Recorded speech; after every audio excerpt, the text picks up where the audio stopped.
bədii şuur yaranmalıdır necə əvvəlki. Məsələn, bizim ansambl, Əhsən Dadaşovun ansamblı. Bəli. 63-cü ildən yarandı bu ansambl.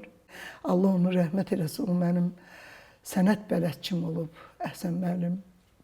Böyük sənətkarımız, necə deyim, mən ona ömür boyu borcluyam, ölənə qədər borcluyam belə bir sənətkara.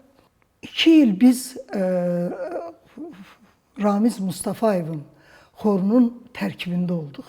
Biz ancaq xalq mahnıları ifa edirdik o ansamblə. Bədii rəhbər Cangir Cangirov idi.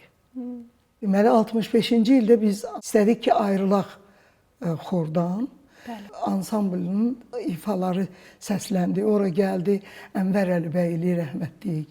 Seyfəddin Dağlı onun müavini idi. Bizim ansambldə kimlər çıxış eləmədi o günü?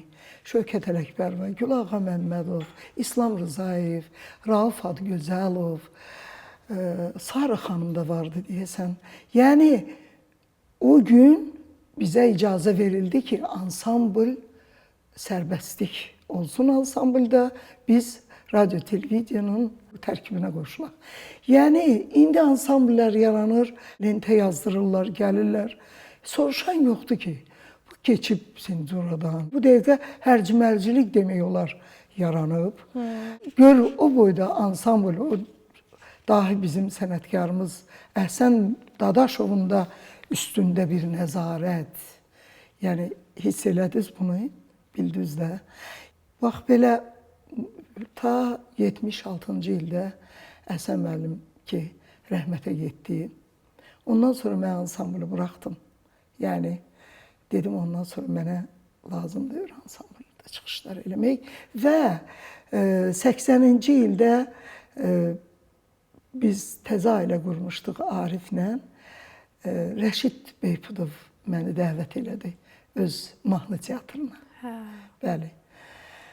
Görün kimləri görmüşsünüz? Dəvət elədi. Elə oldu ki, 5 il mən onun ansamblında, onun mahnı teatrında çalışdım. Xarici ölkələrə getdim və o xarici ölkələrdə kimlər oldu?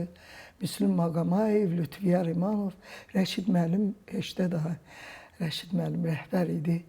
Yəni, Elmira Rəhimova bir yerdə biz İsveçrəyə getdik 80-ci ildə.